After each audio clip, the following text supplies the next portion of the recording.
मानव जाति के उदय से इंसान जब जब आसमान की ओर देखता आया है, उसे हमेशा ही इसने परेशान किया है। इंसान का जन्म धरती पर एक लावारिस बच्चे की तरह हुआ, जिसे अपने बारे में कुछ भी नहीं पता था कि वो कहां से आया है और उसकी मंजिल क्या है। धरती पर चलने वाले हमारे सबसे पहले पूर्वजों ने खुद के वजूद को तलाशने का ये सफर शुरू किया।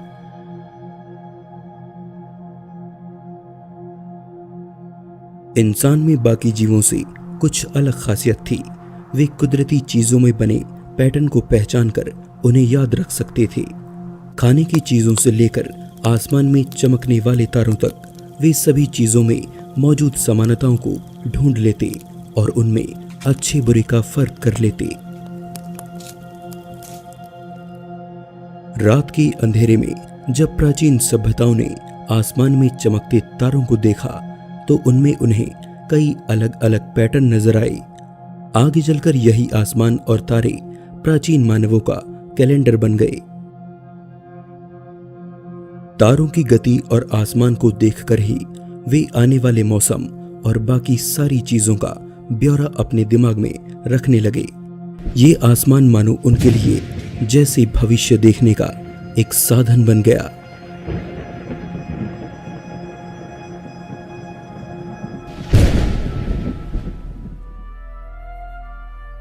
लेकिन कुदरत के खेल से अनजान हमारे पूर्वजों को जब आसमान में कुछ अलग दिखाई पड़ता तो वे बेहद डर जाते।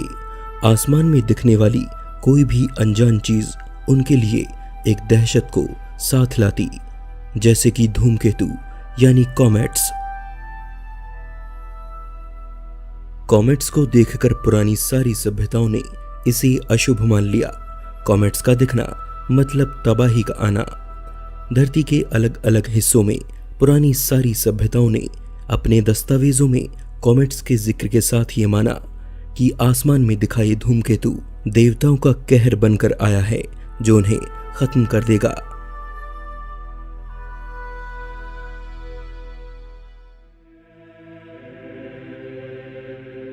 पुराने एज़टेक लोग, बेबीलोनियन या हिंदू धर्म के लोग सभी ने कॉमेट्स को बर्बादी का प्रतीक समझा। बीमारी, जंग या सूखे का आना इन कॉमेट्स की घटनाओं से जोड़कर देखा जाता और कुछ भविष्य बताने वाले कॉमेट्स को देखकर किसी आने वाले खतरे की भविष्यवाणी करते। हजारों सालों तक इंसान इन अनजान चीजों को लेकर अपने डर को कभी नहीं जीत पाया, लेकिन उनका ये डर जायज भी मालूम होता है क्योंकि इतिहास की कई घटनाएं हमें सोचने पर मजबूर कर देती हैं। 1664 यूरोप में देखे गए कॉमेट के बाद वहां जानलेवा प्लेग फैला और लंदन में जबरदस्त आग लगी। सभी को लगा कि यह हमारी ही गलत कर्मों का नतीजा है जो देवताओं का कहर बनकर हम पर बरसा है।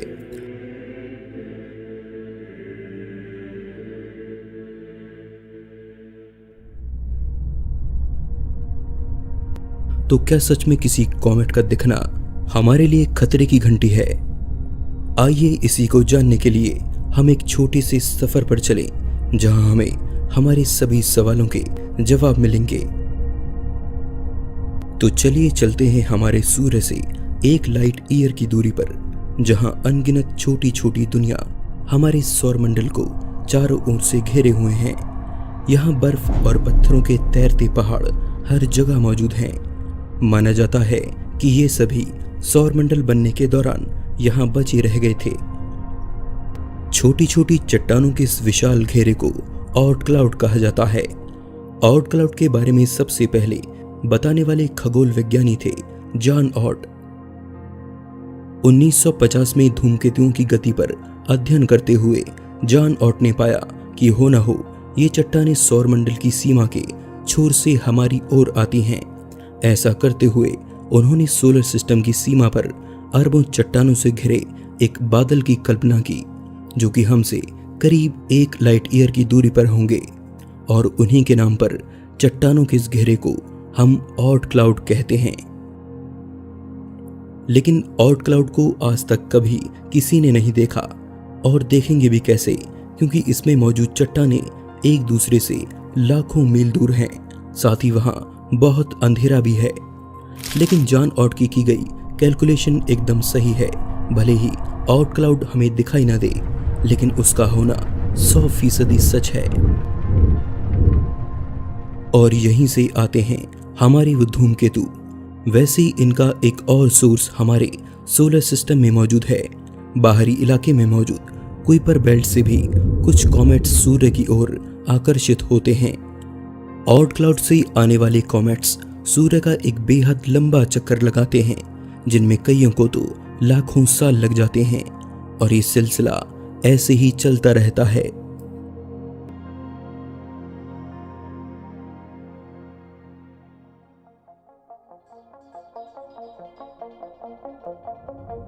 सूर्य की तरफ बढ़ते हुए कॉमेट को कई पड़ाव पार करने होते हैं। सबसे पहले इसे नेपच्यून की ग्रेविटी का सामना करना होता है, जिसकी वजह से इसका रास्ता थोड़ा बदल जाता है। इसके बाद इसका पाला पड़ता है महाकाय जुपिटर से। जुपिटर अपनी ताकतवर ग्रेविटी से इसके रास्ते को और भी ज्यादा मोड़ देता है।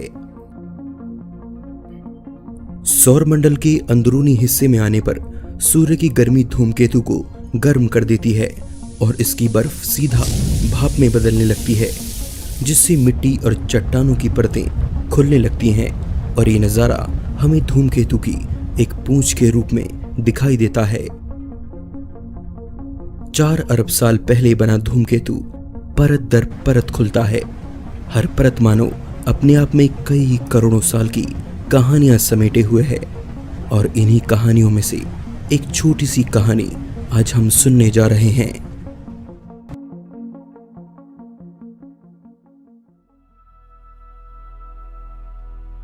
इंसानों की जितनी भी पीढ़ियां धरती पर रही होंगी, उस दौरान हजारों बार धूमकेतु धरती के पास से होकर गुजरा होगा और हर बार हमारे पूर्वज उसे देखकर डर गए होंगे।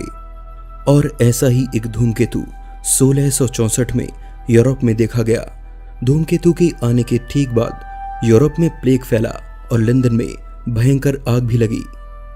धूमकेतु और इन हादसों के इत्तेफाक ने इंसान में इन्हें लेकर एक दहशत पैदा कर दी। धार्मिक कर्मकांडों के आड़े इस डर का फायदा कई लोगों ने उठाया, लेकिन अब वो वक्त आ चुका था जब इंसान का ये डर हमेशा के लिए खत्म होने वाला था। और ये डर खत्म करने वाले थे एडमंड हेली और आइजैक न्यूटन।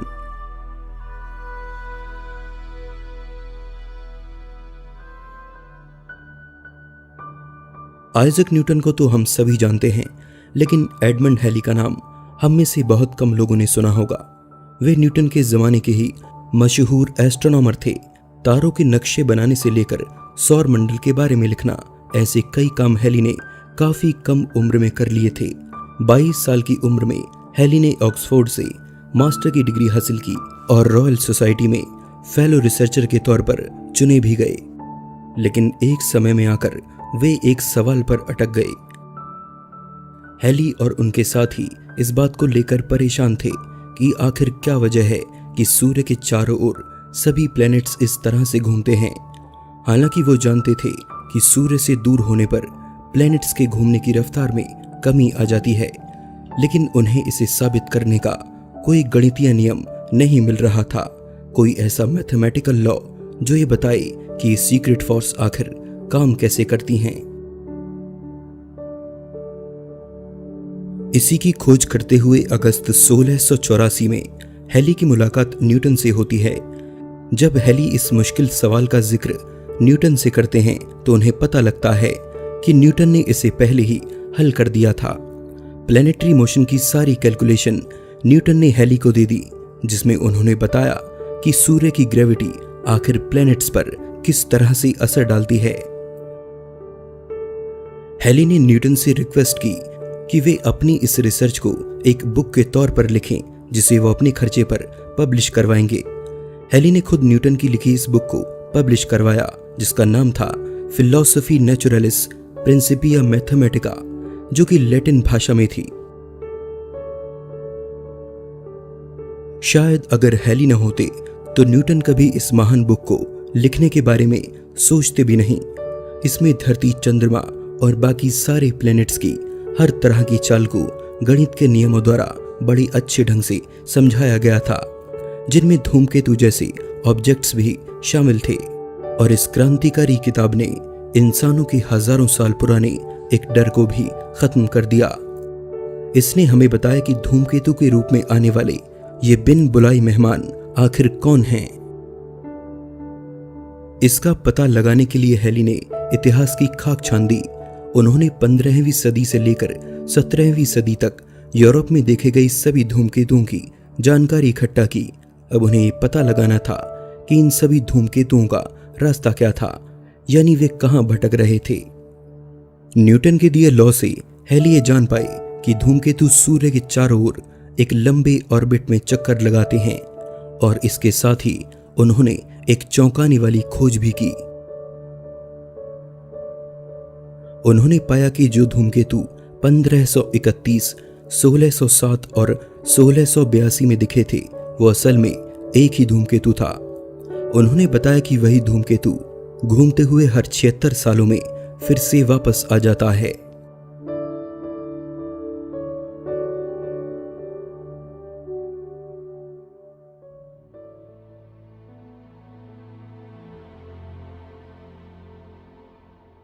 वो धूमकेतु जिसका डर दिखाकर प्राचीन रहस्यवादी लोगों को डराया करते थे, अब हेली ने उसके सारे रहस्य खोल दिए थे और अपनी सटीक कैलकुलेशन से बताया कि अगली बार यही धूमकेतु 1758 के आखिर में फिर से आएगा और एक खास रास्ते से होकर गुजरेगा।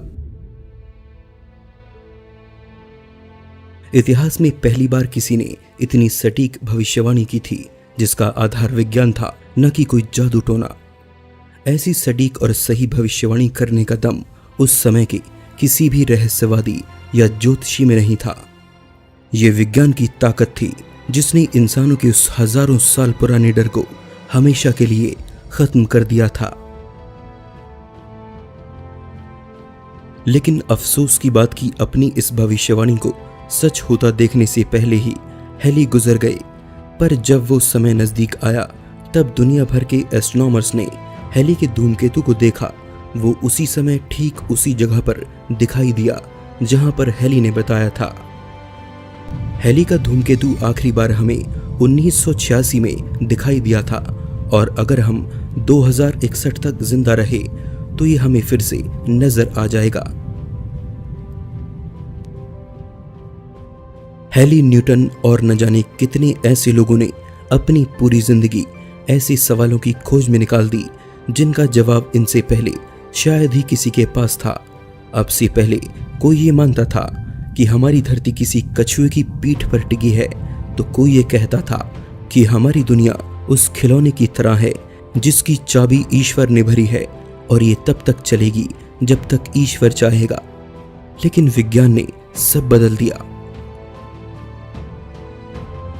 न्यूटन और हेली जैसे लोगों ने ऐसे नियम खोजे जो सभी पर लागू होते थे, जिनसे एक सेब से लेकर बड़े बड़े प्लैनेट्स की चाल को मापा जा सकता था। धीरे धीरे अंधविश्वास का वो बादल अब छटने लगा था। अब दुनिया को समझने के लिए हमें किसी ईश्वर के बनाए खिलौने वाली थ्योरी की जरूरत नहीं थी। आज ये बात हमें पता है कि धूमकेतुओं का दिखना एक आम सी बात है, लेकिन सोचिए उस समय जब हमारे भोले भाले पूर्वजों को इसी धूमकेतु को दिखाकर डराया जाता होगा तो उन पर क्या बीतती होगी। छोटी छोटी ऐसी बातें जिनका जवाब हमारे पास नहीं है, उनको आधार बनाकर हमें हमेशा से डराया जाता रहा है। अगर किसी घटना या किसी अनजान चीज का जवाब विज्ञान के पास नहीं है, तो क्या उसे भगवान का चमत्कार मान लेना ठीक है? धार्मिक होना अच्छी बात है, लेकिन हर सवाल के जवाब में भगवान को आगे कर देना तो दरवाजे बंद करने जैसा है, जिसके बाद कोई सवाल ही नहीं उठता। अगर किसी खास चीज का जवाब विज्ञान के पास नहीं है, तो विज्ञान आपको ये कहकर बेवकूफ नहीं बनाता कि यह ईश्वर की करामात है, बल्कि वह आपसे कहता है कि मुझ पर भरोसा रखो, भविष्य में कोई ना कोई आपके डर को वैज्ञानिक तर्क से खत्म कर देगा। अगर आज आपको कोई भी ऐसी चीज दिखाई पड़ती है जिससे आपको डर लगता है या हैरानी होती है, तो प्लीज उससे ना डरें, क्योंकि आज से सदियों पहले हमारे पूर्वज भी आसमान में किसी धूमकेतु को देखकर ऐसे ही डर गए थे, और आज उनके डर की वजह हमारे सामने है, जिसमें डरने जैसी कोई बात नहीं है।